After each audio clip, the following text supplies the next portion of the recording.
এদেশের সাম্প্রদায়িক কোন দাঙ্গা যেন তৈরি না হয়, কেউ যেন অন্তত আঙ্গুল উঁচু করে বলতে না পারে যে হিন্দুরা কষ্টে আছে।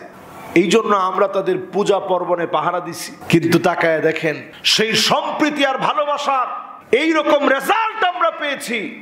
আমাদের সাইফুল ইসলাম আলিফকে হত্যা করার মধ্য দিয়ে তারা প্রমাণ করে দিয়েছে মুসলমানের বন্ধু কেউ হতে পারে না। ঠিক কিনা বলে? আমরা বাংলাদেশে সাম্প্রতিক দাঙ্গা এখনো চাই না। বাংলাদেশে যদি কোনো একটা জায়গায় আমরা দাঙ্গা চাই, দাঙ্গা চাইলে উপায় আছে বলেন। জান্নাতের প্রথম কাতার যদি আপনার প্রয়োজন হয়, দুনিয়ার জীবনে আজ থেকে যতদিন আপনি বাঁচবেন, সর্বসময়ে প্রশংসা, সব সময় সুখে দুঃখে কার লাগবে? আল্লাহর প্রশংসা। সুখ দুঃখ সর্ব অবস্থায় একমাত্র মালিকের প্রশংসা যারা করবে, তাদেরকে ডেকে ডেকে জান্নাতের প্রথম কাতারে আল্লাহ দাঁড় করায় দিবেন। সুবহানাল্লাহ। আলহামদুলিল্লাহি তামলাউল মিজান। দাড়ি পাল্লা সেদিন মালিক ওজন দিবেন, গুনাহের পাল্লা সেদিন মানুষের ভারী হয়ে যাবে। প্রতিনিয়ত করা অন্যায়গুলা সেদিন ভারী হয়ে যাবে।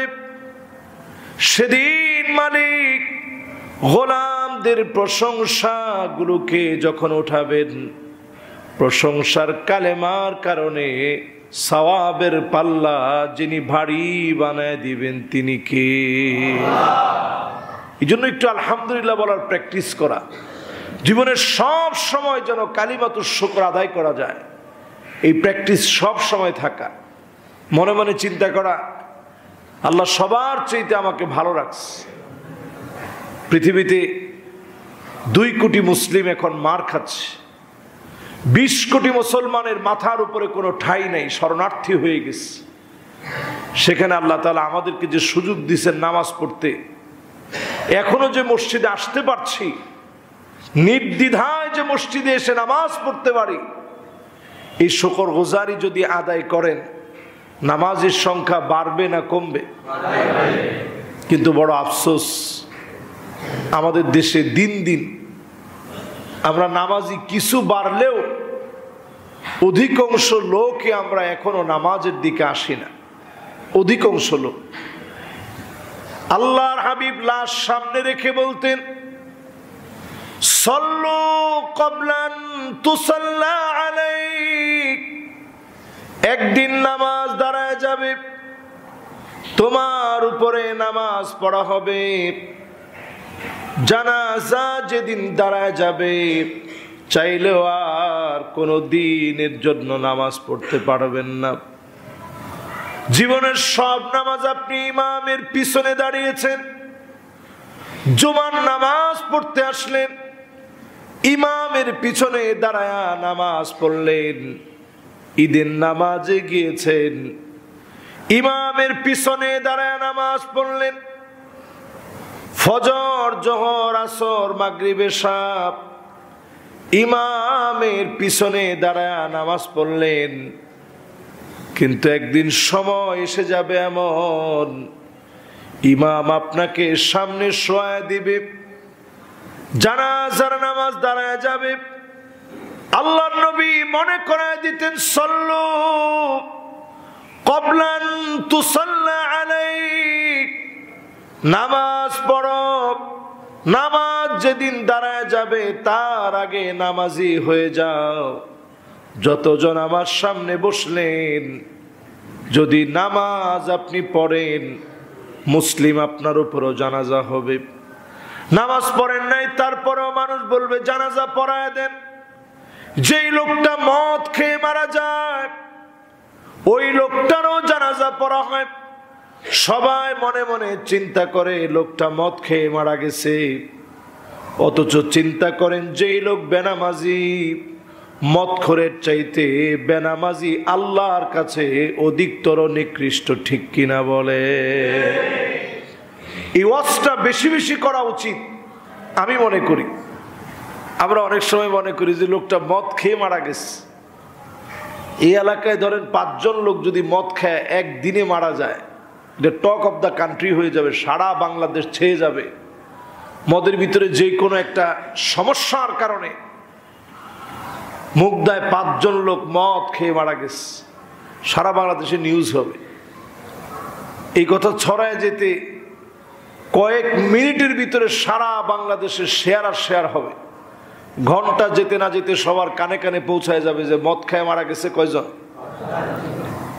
অথচ আপনি চিন্তা করেন, শুধু মুগদা বলবো কেন, সারা বাংলাদেশের ভিতরে যত পরিমাণ মানুষ মারা যাচ্ছে, অধিকাংশ লোকেরা নামাজ পড়ে না, গাফলতি করে। এই রকম বেনামাজি মরে যাওয়ার পরে হয়তো নিউজ হয় না, ফেরেশতারা একজন আরেকজনকে ডেকে বলে তারিকুস সালাত, নামাজ পরিত্যাগকারী মারা গিয়েছে, নামাজ পরিত্যাগকারী মারা গিয়েছে। সব দিকে ঘোষণা হয়ে যায়, এলান হয়ে যায়। বেনামাজির দিকে যিনি দয়ার দৃষ্টিতে তাকান না তিনি কে? এতটুকুন যদি বলা হতো তাও আপনি নামাজ ছেড়ে দিচ্ছেন, একটু অলসতা করতে পারতেন। নামাজ হচ্ছে আমার আর কাফেরের ভিতরে পার্থক্য, নামাজ হচ্ছে আমার আর কাফেরের ভিতরে পার্থক্য। আমি কাফের নই, ঈমান এনেছি, ঈমানের পথে বলিয়ান হয়েছি। আমার আর কাফেরের মাঝে পার্থক্য হচ্ছে নামাজ।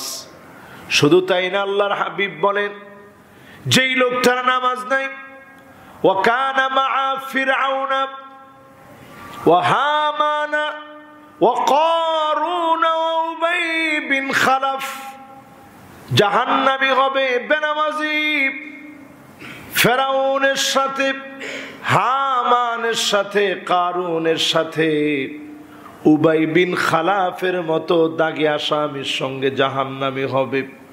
এবার আপনি বলেন, ফেরাউনের সঙ্গে যদি আপনি সঙ্গী হন, হামানের মতো মন্ত্রীর সঙ্গে, যে ফেরাউনের মন্ত্রী ছিল তার সঙ্গে যদি সঙ্গী হন, কারুন যাকে আল্লাহ পাক সমূলে তলায় দিয়েছেন, যার সম্পদগুলা এখনো ডুবতেছে, নিচের দিকে শুধু যাচ্ছে, সেই কারুনকে আল্লাহ পাক ধ্বংস করে দিলেন। কারুনের মতো যদি আল্লাহ পাক কারুনের সঙ্গে আপনাকে যদি ধরেন। এরপরে উবাই বিন খালাফ ছিল বড় ব্যবসায়ী। এই উবাই বিন খালাফ বড় ব্যবসায়ী হওয়া সত্ত্বে নামাজ ছেড়ে দিয়েছে অলসতা করে। অলসতার কারণে যারা নামাজ ছেড়ে দিবেন, ব্যবসায়িক কারণে যারা নামাজ ছেড়ে দিবেন, ধন সম্পদ হয়েছে কারুনের মতো যারা নামাজ ছেড়ে দিলেন, ক্ষমতা পেয়েছেন, এই ক্ষমতার বারে নামাজ ছেড়ে দিলেন, ক্ষমতায় বসছেন, নামাজ ছেড়ে দিলেন ফেরাউনের মতো। সব শ্রেণীর লোকদেরকে যিনি পাকড়াও করবেন তিনি কে? বেনামাজির সংখ্যা দিন দিন বেড়ে যাচ্ছে। অমুসলিমদের কাছে একটা পরিচয় হচ্ছে। আমি গতকালকেও একজন অমুসলিম পুরোহিতের বক্তব্য শুনছিলাম। সে লোকটা বলতেছিল যে একজন মুসলিম, সে আর যাই হোক, তাকে যদি জিজ্ঞাসা করা হয় আপনার প্রভু কে, এক বাক্যে একজন মুসলিম বলে আমার প্রভু আল্লাহ। একজন হিন্দুকে যদি আপনি জিজ্ঞাসা করেন আপনার প্রভু কে, তিনি বলতেছে 100% হিন্দু কনফিউজড হয়ে যাবে যে আমার প্রভু কে। উনি নিজে বলতেছে, পুরোহিত বলতেছে, এটা আমার কথা না। বলতেছে খ্রিস্টানকে যদি জিজ্ঞাসা করা হয় আপনার প্রভু কে, বলবে যিশু। তো এই রকম বলার পর সেই লোকটাই বলতেছে 100% মুসলিমকে যদি বলেন যে তোমার কাজ কি, বলবে নামাজ পড়া। 100% মুসলিমই নামাজ পড়ে। কিন্তু 100% মুসলিমকে যদি বলা হয় তুমি মন্দিরে কেন যাও, বলবে মন্দিরে যাই কারণ বাচ্চা কাচ্চা হয় না, ব্যবসা বাণিজ্য একটু অভাব, অনটন দেখা দিয়েছে, এই জন্য একটু মন্দিরে যাচ্ছি যাতে ভগবান একটু খুশি হয়। এবার আমি আপনাদেরকে যদি প্রশ্ন করি, আসলে কি 100% মুসলমান নামাজে আসে? আহারে মুসলমান, আমরা নিজেকে মুসলিম বলে মনে করি, পরিচয় মুসলিম বলে মনে করি, আসলামতু লিরাব্বিল আলামিন, আল্লাহর কাছে নিজেকে সারেন্ডার করেছি। আজ মুসলমানের হতাশার কোনো শেষ নাই, কারণ অন্তত 5 বার মুসলমান আল্লাহকে হাজিরা দিতে ভুলে গেছে। 5 বার অন্তত হাজিরা দেয় না। আপনি যখনই নামাজের জন্য আসলেন, যে ওয়াক্তের নামাজ আপনি পড়লেন, নামাজের ভিতরে যখন তেলাওয়াত গুলা হবে, আপনি সুন্নতে দাঁড়ালেন, একা একা তেলাওয়াত করলেন, আলহামদুলিল্লাহি রাব্বিল আলামিন। সঙ্গে সঙ্গে আল্লাহ রাব্বুল আলামিন জবাব দিবে হাদা, আল্লাহ জবাব দিয়ে বলবে হামিদানি আবেদি, আমার বান্দা আমার প্রশংসা করলো। আপনি যখন দ্বিতীয় আয়াত তেলাওয়াত করবেন, আর রহমানির রহিম, সঙ্গে সঙ্গে আল্লাহ আবার জবাব দিবে আসনা আলাইয়া আবেদি, আমার বান্দা আমার সানা গাইল। আপনি যখন তৃতীয় নাম্বার আয়াত তেলাওয়াত করবেন, মালিকি ইয়াউমিদ্দিন, সঙ্গে সঙ্গে আল্লাহ আবার জবাব দিবে মাজ্জাদানি আবেদি, আমার বান্দা আমার মর্যাদা বাড়ায় দিল। আপনি আমি আল্লাহর মর্যাদা কেমন করে বাড়াবো? যে আল্লাহর মর্যাদা আমি আপনি বাড়ালে কিছু যায় আসে না, সারাদিন বিরোধিতা করলেও কিছু যায় আসে না, সে আল্লাহ আপনার সূরা ফাতিহা তেলাওয়াত শুনে জবাব দিবে মাজ্জাদানি আবেদি, আমার বান্দা আমার মর্যাদা বৃদ্ধি করে দিল। সুবহানাল্লাহ বিহামদিহি। আপনি যখন বলবেন, আপনি যখন মালিক ইয়াউমিদ্দিন বলার পরে ইয়্যাকা না'বুদু ওয়া ইয়্যাকা নাস্তাঈন, আল্লাহ আমি তোমারই ইবাদত করি, তোমারই কাছে সাহায্য চাই, যখন এই কথা বলবেন আল্লাহ সঙ্গে সঙ্গে ডাক দিয়ে বলবে হাযা বাইনি ওয়া বাইনা আবদি, এটা আমার মাঝে আর আমার গোলামের মাঝে। এরপরে আপনি যখন বলবেন ইহদিনাস সিরাতাল মুস্তাকিম সিরাতাল্লাযীনা আন'আমতা আলাইহিম গায়রিল মাগদুবি আলাইহিম ওয়ালাদ-দাল্লিন, সঙ্গে সঙ্গে যখন আপনি আমিন পর্যন্ত বললেন, আল্লাহ পাক বলবে হাযা বাইনি ওয়া বাইনা আবদি ওয়া লিআবদি মা সাল, এটা আমার মাঝে আর আমার গোলামের মাঝে। আমার গোলাম যা চাবে চাইতে দেরি হবে, গোলামকে দিতে দেরি হবে না। জোরে বলেন আল্লাহু আকবার। শুধু সূরা ফাতিহা যদি আপনি একটু ফিল করে পড়তে পারেন, অনুধাবনের সঙ্গে পড়তে পারেন, কি পড়ছেন যদি একটু বুঝে বুঝে পড়েন, এই সূরা ফাতিহা একদিকে পড়বেন, অন্যদিকে আল্লাহর সঙ্গে আপনার কথা হচ্ছে। সেজদায় যখন আপনি যাবেন, যত সেজদা জীবনে দিছেন, ওয়াসজুদ ওয়াক্তারিব, সেজদা দেওয়া মাত্র আল্লাহর নৈকট্য আপনি পেয়ে গেছেন। সুবহানাল্লাহ। হাদিসের ভিতরে আসছে, আল্লাহর হাবিব ইরশাদ করেন,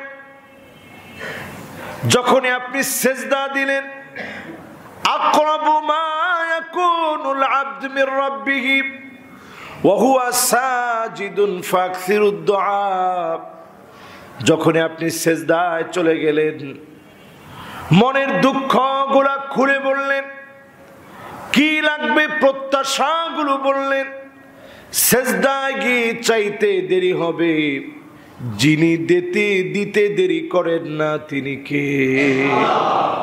সেজদায় মালিক দিতে দেরি করেন না। বদরের যুদ্ধের মতো একটা টার্নিং পয়েন্ট মুসলমানদের, যে যুদ্ধকে ইয়াউমুল ফুরকান বলা হয়েছে, সত্য মিথ্যার স্পষ্ট পার্থক্য নির্ধারণীমূলক যে যুদ্ধ, এই যুদ্ধের নাম হচ্ছে বদরের যুদ্ধ। নবীজি ২৭টা যুদ্ধে সরাসরি সেনাপতি হিসাবে, সেনা প্রধান হিসাবে, কমান্ডার হিসাবে নবীজি ২৭টা যুদ্ধে নেতৃত্ব দিয়েছে। জোরে করে আল্লাহু আকবার। একটা দুইটা যুদ্ধ না, ২৭টা যুদ্ধে তিনি নেতৃত্ব দিয়েছেন। বদরের প্রান্ত যেহেতু মুসলমানদের অন্যতম পরীক্ষার এক ময়দান, আগে কখনো যুদ্ধ হয় নাই, এত বড় রক্তক্ষয়ী যুদ্ধ হবে, মুসলমান কখনো যুদ্ধের পক্ষে ছিল না। তারা যেহেতু চ্যালেঞ্জ করেছে, তারা যেহেতু আক্রমণ করবে, নবীজি বদর প্রান্তের একটুখানি দূরে, ওই জায়গার নাম মসজিদে আরিশ, যাওয়ার সুযোগ হলে আপনারা যারা সফর করতে যান, যারা মক্কা মদিনায় যান, দেখে আসবেন।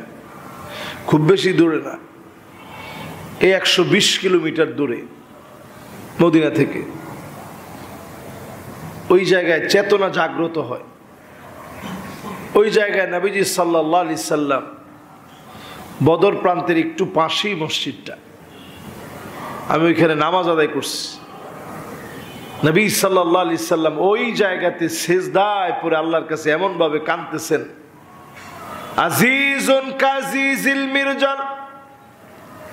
হযরতে আলীর কানে শব্দ আসলো, গরম পানি ফুটালে টকবক করে যেইভাবে ফোটে আওয়াজ শুরু হয়, নবীজির ভিতর থেকে এইভাবে করে কান্নার আওয়াজ আসতেছে। হযরতে আলী নিজের কানটাকে নবীজির জবানের সামনে নিলেন, শুনে আল্লাহর নবী সিজদার ভিতরে পড়ে পড়ে কাঁদতেছে আর বলতেছে, ইয়া হাইয়ু ইয়া কাইয়ুম, ও চিরস্থায়ী চিরঞ্জীব মালিক, মেহেরবানি করে আমাদের দিকে দয়া করেন। হযরতে আলীর আর বুঝতে বাকি নেই, ইয়া হাইয়ু ইয়া কাইয়ুম এমন দুইটা শব্দ, এমন দুইটা নাম, আল্লাহ পাকের এমন পছন্দের দুইটা নাম, এই নাম ধরে যখনই ডাকা হয়, ডাকের মধ্যে যিনি সাড়া দিয়ে দেন তিনি কে? এই জন্য যখন হাত উঠাবেন, আল্লাহকে খুশি করবেন কিছু নাম ধরে ডেকে, যেই নামগুলো ধরে ডাকলে আল্লাহ সবচেয়ে খুশি হয়, এর মধ্যে ইয়া হাইয়ু ইয়া কাইয়ুম অন্যতম নাম। বদরের প্রান্তে নবীজি বারবার আল্লাহর কাছে কাঁদছেন, এই দুইটা নাম ধরে ডাকছেন। হযরত আলী বলতেছে, আমার বুঝে চলে আসছে এই দুইটা নাম আল্লাহর কাছে বড় প্রিয় নাম, এই দুইটা নাম আল্লাহর কাছে বড় মহব্বতের নাম। এই দুইটা নাম ধরে নবীজি বারবার আল্লাহর কাছে ওই সময় ডাকতেছিলেন। এবং নবীজি সেই সময় আনসারদেরকে প্রথমে ডাকলেন, যেহেতু এই মানুষগুলা ইসলামের জন্য সবচেয়ে নিজের ঘর বাড়ি সব ছেড়ে দিছে মুহাজির ভাইদের জন্য, এখন তারা কি জীবন দেওয়ার জন্য প্রস্তুত? নবীজি ডাকছেন, ডেকে বলছেন, আনসাররা, তোমরা তো অনেক সাহায্য করছো তোমাদের ভাইদেরকে, ইসলামের দিকে আগায় আসছো, একটু পরে লড়াই লেগে যাবে, জীবন চলে যেতে পারে, তোমরা কি আসো? সঙ্গে সঙ্গে আনসারদের জবাব ছিল এরকম, ইযহাব আনতা ওয়া রাব্বুকা ফাকাতিলা নাহনু মাআকুমা মুকাতিলুন। নবী, আপনি আর আপনার রব মিলে লড়াই করবেন। নাহনু মাআকুমা মুকাতিলুন, আমরাও প্রাণপণে লড়াই করব। বনি ইসরাইলদের মতো বলবো না, আপনি আর আপনার রব মিলে লড়াই করেন, আমরা দেখব। আমরাও প্রাণপণে লড়াই করব। মুহাজিররাও একই বক্তব্য দিলেন। যখনই মুসলমানেরা সবাই ঝাঁপায় পড়েছে, আল্লাহর নবী নেতৃত্ব দিয়েছেন রক্তক্ষয়ী সংঘর্ষে মুসলমানদেরকে যিনি বিজয়ী বানায় দিলেন তিনি কে? ওই বিজয়েরও মৌলিক হাতিয়ার ছিল নামাজ, মূল হাতিয়ার ছিল নামাজ। আজকের পৃথিবীতে আমরা মুসলমানরা বিজয়ী না কেন? নামাজ নাই, এই জন্য আমরা বিজয়ী না। আজকে এইরকম কপাল পোড়া মুসলমান আমরা হইছি। একটু তাকায় দেখেন বাংলাদেশের ভিতরে কোথাও হিন্দুরা কষ্টে আছে, এটা আপনি সারা দিন কেঁদে বললেও বাঙালি মুসলমান সহ এদেশের নাগরিকরা বিশ্বাস করবে না, ঠিক কিনা বলেন? তাদের কি নাই? বাজারের দোকানটার দিকে তাকায় দেখেন, দেখবেন তাদের দোকানটা সবচেয়ে জনপ্রিয়। বাংলাদেশের ফেমাস যত কিছু আছে, আপনি মাতৃভান্ডারের রসমলাই থেকে শুরু করে, ময়মনসিংহের মন্ডা থেকে শুরু করে, নাটোরের কাঁচাগুলা থেকে শুরু করে, টাঙ্গাইলের ওই যে চমচম, এগুলো সব হিন্দুদের বিখ্যাত ব্যবসা। এই সমস্ত ব্যবসার ভিতরে কোনোদিনকে আমরা এটা বলেছি তারা এদেশে কোনো ব্যবসা করতে পারবে না? বলছি আমরা? তারা ব্যবসা বাণিজ্য করছে, আমরা আমাদের নিজেদের মতো করেই তাদেরকে আগলে রাখছি। যে সরকার ক্ষমতায় আসুক বাংলাদেশে, সবচেয়ে বেশি অধিকার তাদেরটা আগে নিশ্চিত করা হয়। তাদের পূজা পার্বণে আমাদের দেশের মানুষগুলো পাহারা দিস। আচ্ছা, মুসলমানের দায়িত্ব কি তাদের পূজা পার্বণে পাহারা দেওয়া? আমরা কি মূর্তির জন্য দুনিয়াতে আসছি? আমরা তাওহীদ আর একত্ববাদের ঘোষণা দিয়ে কালেমার পতাকাকে উড্ডীন করার জন্য আমরা দুনিয়ার মধ্যে আসছি, ঠিক কিনা বলে? এরপর আমরা পাহারা দিস। কেন পাহারা দিছি? যাতে করে সাম্প্রদায়িক কোনো দাঙ্গা না হয়, এদেশের সাম্প্রদায়িক কোনো দাঙ্গা যেন তৈরি না হয়, কেউ যেন অন্তত আঙ্গুল উঁচু করে বলতে না পারে যে হিন্দুরা কষ্টে আছে। এই জন্য আমরা তাদের পূজা পার্বণে পাহারা দিছি। অনেকে পূজা পার্বণে গিয়ে সেখানে গিয়ে অহেতুক কথা বলে একবারে ট্রলের শিকার হয়েছে। অতিরিক্ত বলতে বলতে এরকমও বলে ফেলছে যে আলহামদুলিল্লাহ এবার পূজায় আমাদেরকে আল্লাহ আনছে। দেখছেন না আপনারা কত রকম অহেতুক কথা? কারণ এই জায়গাগুলো আমাদের জায়গা না, তারপরেও আমরা গেছি শুধুমাত্র একটা সম্প্রীতি, একটা ভালোবাসা ধরে রাখার জন্যে।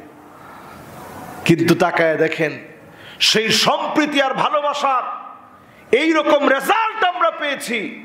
আমাদের সাইফুল ইসলাম আলিফকে হত্যা করার মধ্য দিয়ে তারা প্রমাণ করে দিয়েছে মুসলমানের বন্ধু কেউ হতে পারে না, ঠিক কিনা বলে? মুসলমানের বন্ধু মুসলমানেরাই। কোরআন যেটা বলছে আপনি এটার বাইরে চলে তো খুব বেশি আগাইতে পারবেন না। কোরআন যে বক্তব্য দিচ্ছে এটার বাইরে চলে আপনি আগাইতে পারবেন না, আপনি মুসলিম।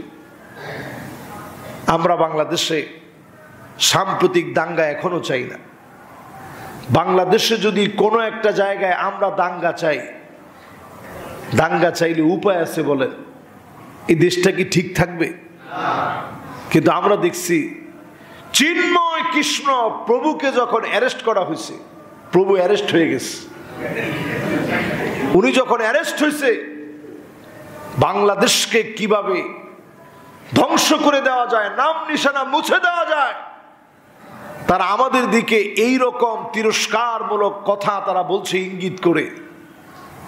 তাদের দায়িত্বশীল ব্যক্তিরা বলছে, পার্শ্ববর্তী দেশের দায়িত্বশীল ব্যক্তিরা, যে চিকিৎসার জন্য ভারতে আর আসা দরকার নাই, সব ভিসা বন্ধ করে দাও। আমরাও যদি ভারতকে এই কথা বলি, দুবাই সহ আরব দেশের যে দেশগুলাতে ভারতের লোকগুলো কাজ করে, যদি ভিসা বন্ধ করে দেওয়া হয়, মুসলমান যদি ব্যক্তিত্ববান হয়, কোমর সোজা করে দাঁড়াতে পারবে না, ঠিক কিনা বলে? কিন্তু মুসলমান আজকে ব্যক্তিত্বহীন মুসলমান। মুসলমানের স্পাইনাল কর্ড এত দুর্বল হয়ে গেছে, ব্যাকবোন এত দুর্বল হয়ে গেছে, মুসলমানদেরকে জাগাতে পারে এইরকম মুসলমান এখন নাই। জাগ্রত করার মতো মুসলমান এখন ঘুমায় গেছে। কিন্তু দুঃখজনক সত্য, আজকে আমার বাংলাদেশের পরিস্থিতিকে যারা ঘোলাটে করতে যায়, এই ঘোলাটে পরিস্থিতির জন্য তাদেরকে খেসারত দেওয়া লাগবে। দুনিয়ার ভিতরে আল্লাহর হাবিবের একটা কথাকে আপনি কোনোভাবে ফেলে দিতে পারবেন না। নবীজি সাল্লাল্লাহু আলাইহি সাল্লামের সাথ করে গেছেন, এমন রক্তক্ষয়ী সংঘর্ষ হবে, ইসাবাতান মিন উম্মতি, উম্মতের ভিতরে এমন রক্তক্ষয়ী সংঘর্ষ হবে, মুসলমানদের রক্ত টাকনু পর্যন্ত পৌঁছে যাবে।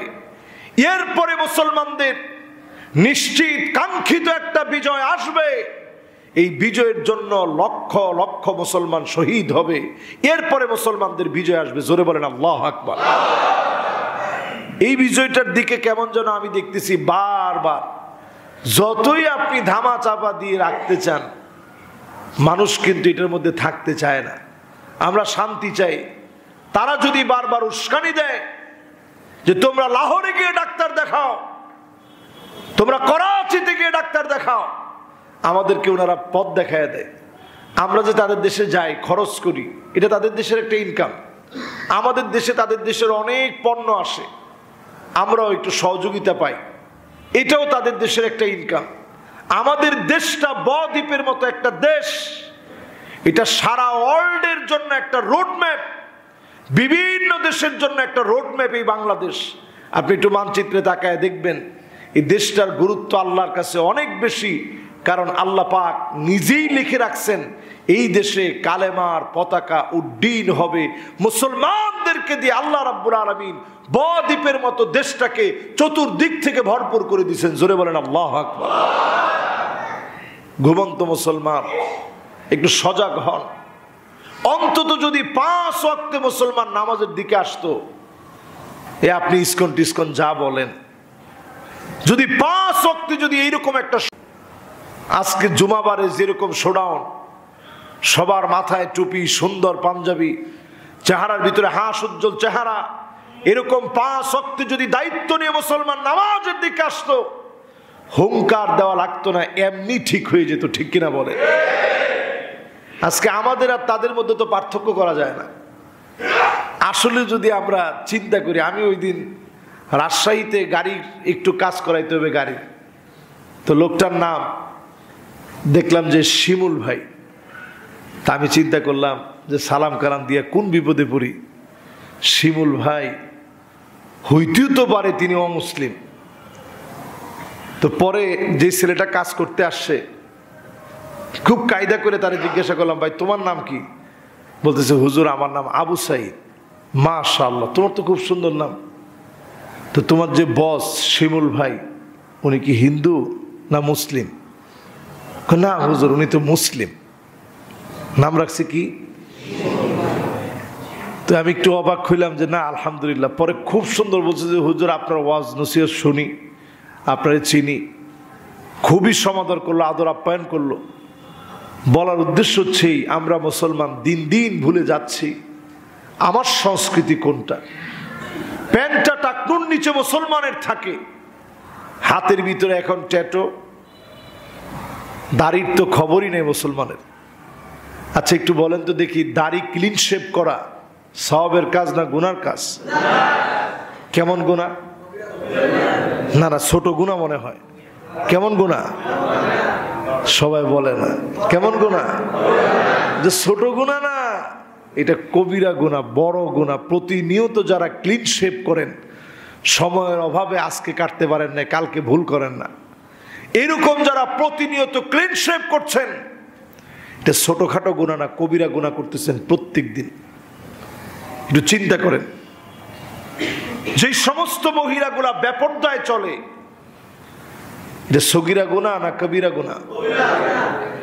এরপরে আমাদের দেশে যে সমস্ত পর্দা আছে, আসলে 100%-এর ভিতরে 95 বললেও ভুল হবে না, আরেকটু বেশিও বলা যায়।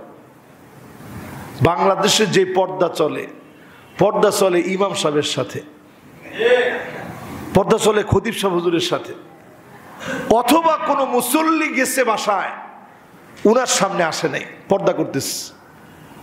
কিন্তু রাস্তাঘাটে যখন চলে তখন আর কোনো পর্দা নাই। এরকম পর্দা করা মহিলার সংখ্যা কম না বেশি? নির্ঘাত তিনি পর্দা করছেন। খালাতো ভাই, মামাতো ভাই, ফুফাতো ভাই, দেবর, যেই দেবরকে রাসূল বলছে আল হামু কাল মাউত, দেবর হচ্ছে মৌতের মতো, ওই দেবরের সাথে পর্দা নাই। বাংলাদেশে যদি 100%-এর ভিতরে আপনি ধরেন, অধিকাংশ দেখবেন দেবরের সামনে পর্দা কি জিনিস এটা বুঝেই না। খালু শ্বশুর, মামা শ্বশুর, এদের সামনে কোনো পর্দা নেই। পর্দা হচ্ছে বাহিরের কেউ আসলে পর্দা। নোয়াখালীতে এটাকে বলে এগানা বেগানা পর্দা। এগানা আর বেগানা। কই উমর ফারুক সব কই? ঠিক আছে না নি? হ্যাঁ, এটা অন্য এলাকায় এত সুন্দর পরিভাষা দিতে পারে না দেখে অন্য এলাকারটা বললাম না। নোয়াখালীতে এটা খুব সুন্দর করে এক কথায় বোঝায়, এগানা আর বেগানা। এগানা মানে পরিচিত যারা আছে, মানে এগানার সামনে ঠিকই যায়, বেগানার সামনে যায় না। এগানা বেগানা পর্দার কোনো স্রোত নেই। পর্দা সার্বক্ষণিক আল্লাহ তাআলা ফরজ করেছেন। এই ফরজ বিধান লঙ্ঘন করলে আযাব আসার কথা। শুধু নবীর উম্মত দেখে আল্লাহ আযাব দেন নাই, আযাব চলে আসতো, শুধু নবীর উম্মত দেখে আল্লাহ আযাব দেন নাই। ঠিক কিনা বলে? এরপর একটু তাকায় দেখবেন চতুর্দিকে আমরা কি কি বড় বড় গুনাহ করি। কথা বলার সময় আমরা প্রায় সময় বলি ভাই ভালো থাকবেন। ভালো থাকার সুযোগ আছে? কেমনে ভালো থাকবেন আপনি? আল্লাহ ভালো রাখলে। আমরা বলি ভাই ভালো থাকবেন। এখন আরো 1 ডিগ্রি আগায় গেছে, ভাষা তার লালিত্যে পৌঁছেছে। এখন বলি ভালো থাকবেন, ভালো রাখবেন। মানে ভালো থাকবেন এবং ভালো রাখবেন। ভালো থাকা রাখার কোনো সুযোগ নেই। সাংবিধানিকভাবে আমরা যে শিরকগুলো করি, সংবিধানে আমরা বলি সার্বভৌম ক্ষমতার একচ্ছত্র মালিক জনগণ। জনগণ মালিক কে? এটা সাংবিধানিক শিরক। যে জাতি শিরকের ভিতরে ডুবে আছে, আল্লাহ যে খাওয়াচ্ছে এটি তো বেশি। চিন্তা করেন, যেই জাতি শিরকের ভিতরে ঘুমাচ্ছে, প্রতিনিয়ত শিরক করতেছে, জনগণ বলে ক্ষমতার মালিক। জনগণের 10 বার যদি খালি স্লো মোশন হয়, কয়বার? আর 20 বার যদি হয়, আপনার রক খুঁজে পাওয়া যাবে না মেয়া। এই শরীর দেহ সব নিথর হয়ে যাবে। কোন সময় কি হচ্ছে 20 বার স্লো মোশন হওয়ার পরে আর আপনার জিজ্ঞাসা করা লাগবে না, সব অটো হয়ে যাবে। আর জিজ্ঞাসা করা লাগবে না, তখন যাবেন তো দূরে থাক। চিন্তা করেন, 20 বার যদি অসুস্থ হন, আপনার আর জিজ্ঞাসা করার জন্য পারমিশন নেওয়ার মতো কিছু নাই, সব শেষ। 20 বারে আপনি নাকি সমস্ত ক্ষমতার মালিক। সমস্ত ক্ষমতার মালিক কে? সর্বভৌম ক্ষমতার মালিক আমার আল্লাহ। আল্লাহ ছাড়া দুনিয়ার কোন শক্তি সর্বভৌম ক্ষমতার মালিক হতে পারে না। এই দুনিয়া আল্লাহ টিকায় রাখছেন শুধুমাত্র নামাজীদের কারণে, শুধুমাত্র। লাউ কানাতিদ দুনিয়া তা'দিলু ইনদাল্লাহি জানাহা বাউদাতিন মা সাকা কাফিরান শুরবাতু মিন মা। এই দুনিয়ার দাম যদি আল্লাহর কাছে মাছির ডানা পরিমাণ থাকতো, কোন একটা কাফেরকে 1 ডুব পানি আল্লাহ খেতে দিতেন না। 1 ডুব পানি বেনামাজিকে আল্লাহ খেতে দিতেন না। শুধুমাত্র দিচ্ছেন এই জন্যে যারা নামাজ পড়তেছে তাদের জন্য দুনিয়া টিকায় রাখছেন। আর দুনিয়ার কোনো দাম নাই, মূল্য নাই, মূল্যহীন দুনিয়া এই জন্য যিনি পরীক্ষার জন্য রেখেছেন তিনি কে? দুনিয়ার কোনো মূল্য আল্লাহর কাছে নাই। একটা মাছির ডানা পরিমাণ দাম নাই। 1 লাখ মাছির ডানা 1 করে দিলে আপনি কয় টাকা দিয়ে কিনবেন? কয় পয়সা দিয়ে কিনবেন? একটু চিন্তা করেন তো। দুনিয়ার দাম আল্লাহর কাছে একেবারেই নেই, নাথিং। এই যে আজকে যারা ফজর নামাজ পড়ছেন, ফজরের আগে মাত্র 2 রাকাত সুন্নত যারা পড়ছেন, কয় রাকাত? মাশাআল্লাহ, পড়ছেন তো? যারা পড়ছেন কি পাইছেন একটু চিন্তা করেন। খায়রুম মিনাদ দুনিয়া ওয়া মা ফিহা। সারা দুনিয়া, দুনিয়ার ভিতরে যত সম্পদ আছে সব যদি এক পাল্লায় রাখেন, আরেক পাল্লায় যদি ফজরের আগে 2 রাকাত সুন্নতকে রাখেন, এই 2 রাকাত সুন্নতের দাম দুনিয়া তার ভিতরে যা কিছু আছে সবচেয়ে বেশি আল্লাহর কাছে 2 রাকাত নামাজের দাম বড় হয়ে যাবে। তাহলে চিন্তা করেন 2 রাকাত নামাজের দাম কম না বেশি? কত বেশি দাম! খায়রুম মিনাদ দুনিয়া ওয়া মা ফিহা, দুনিয়া আর তার ভিতরে যা কিছু আছে সবচেয়ে বেশি শুধুমাত্র 2 রাকাত নামাজের দাম আল্লাহর কাছে এত বেশি 2 রাকাত নামাজের দাম। এই জন্য নামাজের দিকে খেয়াল আরো বেশি বাড়ায় দেয়। নামাজ যখন পড়বেন এইটা মনে করে পড়বেন, আনতাবুদাল্লাহ কাআন্নাকা তারাহু ফাইন লাম তাকুন তারাহু ফাইন্নাহু ইয়ারাক। নামাজ যখন পড়বেন মনে করবেন আপনি আল্লাহরে দেখতেছেন। আল্লাহকে দেখা তো সম্ভব না দুনিয়ার চর্মচক্ষু দিয়ে। আপনি মনে মনে ভেবে নেন নিশ্চয়ই নিশ্চিত যিনি আমাকে প্রতিনিয়ত দেখতেছেন তিনি কে? আল্লাহ পাক ঠিকই আমাকে প্রতিনিয়ত দেখতেছে। এটা মনে করে মনোযোগ বাড়ায় দেয়া নামাজ পড়ে। এরকম বললেন না, অধিকাংশ মুসল্লির হালত এখন এরকম। যদি জিজ্ঞাসা করে ভাই একটু নামাজে আসেন, কয় না প্যান্টটা খারাপ। এই যে তাবলিগের ভাইয়েরা কত দাওয়াত দেয় যে ভাই একটু আসেন নামাজে, টাকা চাই না আপনার কাছে। কইছে ভাই একটু নামাজের দিকে আসেন, দিনের দিকে আসেন। কই যে না ভাই প্যান্টটা খারাপ। এরপর বলে যে ঠিক আছে প্যান্ট খারাপ থাকলে অসুবিধা নাই, একটু পানি ছিটা দিয়ে নিন, এরপর আসেন একটু নামাজের দিকে আসেন। কই যে না মনটা খুব খারাপ, এই মন নিয়ে নামাজে গেলে লাভ নাই। এরপরও যখন টাইট করে ধরছে যে আসেন একটু নামাজ পড়েন, ধর্মী আপনারা হুজুররাই ভালো না এই জন্য নামাজ পড়ি না। সব দোষ এসে হুজুরদের কান্দে পড়ে গেছে, হুজুররাই খারাপ এই জন্য নামাজ পড়ি না। ভাই হুজুরদের কিন্তু হিসাব হুজুররা দিবে, আপনার হিসাবটা সেদিন আপনারে দেওয়া লাগবে। ঠিক? আপনারা মনে মনে চিন্তা করতেছেন যে না হুজুরের পিছনে নামাজ পড়ি, হিসাব তো হুজুর দিবে। হুজুর হিসাব দিবে না, হুজুরের সেদিন আল্লাহ কি অবস্থা করবে এটা হুজুর আর আল্লাহর সঙ্গে সম্পর্ক। আল্লাহ ভালো জানে সেদিন কার কি হালত হবে। আপনি চিন্তা করতে পারেন আল্লাহর নবীর স্ত্রী আম্মা জান আয়েশা বলতেছে, ও নবী আমি যদি সেদিন উলঙ্গ অবস্থায় থাকি কি হালত আমার হবে, আমার কি সেদিন লজ্জা লাগবে না? আমি উম্মাহাতুল মুমিনিন। আল্লাহর নবী বলেন আয়েশা রে, মানুষগুলা সেদিন শুধু ভয়ে আতঙ্কে ঘামবে, গুনার পরিমাণে মানুষ সেদিন ঘামবে। কারো কারো ঘাম গুলা টাকনু পর্যন্ত পৌঁছায় যাবে। নিজের গুনাহের পরিমাণে মানুষ সেদিন ঘামবে। কারো কারো ঘাম গুলা হাঁটু পর্যন্ত আসবে, আর কারো কারো ঘাম গুলা কোমর পর্যন্ত সেদিন চলে আসবে। কারো কারো ঘাম গুলা সেদিন বুক পর্যন্ত চলে আসবে। কারো কারো ঘাম গুলো সেদিন মুখ পর্যন্ত চলে আসবে। আল্লাহর নবী নিজে হাত দিয়ে দেখালেন এই পর্যন্ত চলে আসবে।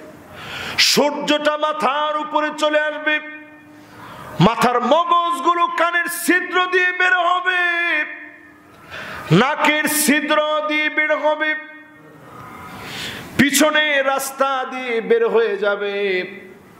মানুষগুলা ঘামের ভিতরে হাবুডুবু খাবে।